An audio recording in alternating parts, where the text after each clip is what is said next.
Hello, I'm David Heckler, Executive Editor at Corporate Counsel Magazine. I'm here today with Cullen Hoback.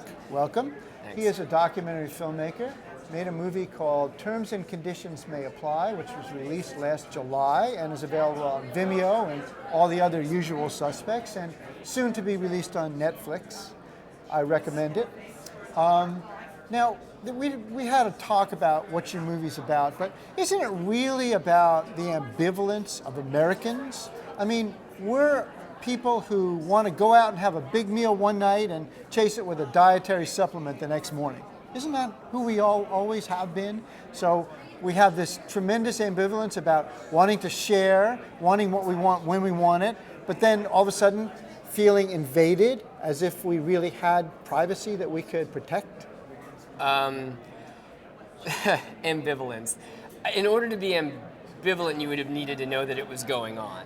I think that there was a very clever sleight of hand that happened after 9/11 when you had all of these companies who were offering so-called free services. You could get a Gmail account and your email could all live forever with ever-growing space. And you know, you don't read the terms and conditions associated with that because they're designed not to be read.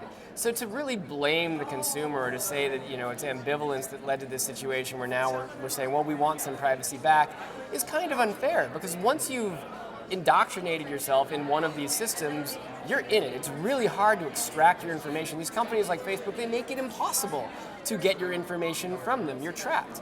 So yeah, I don't blame the consumer in this instance. I think that for a lot of people, not being a member of Facebook, not being a member of LinkedIn is career suicide. It can be social suicide.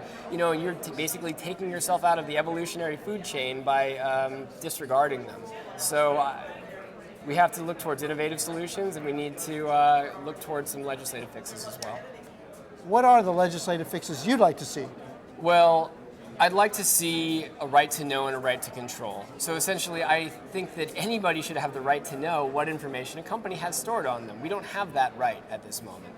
We certainly don't have control over the information that a company has on us. And a big part of this, and how companies kind of pass the buck, is they say, well, the government needs to be able to access this information, so we store it for them, and that's why we have to retain this information.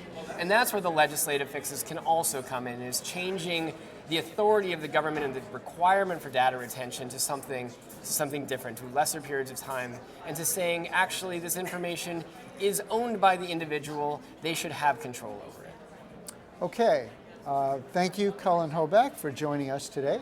I'm David Heckler, Executive Editor of Corporate Counsel Magazine, and thank you for coming.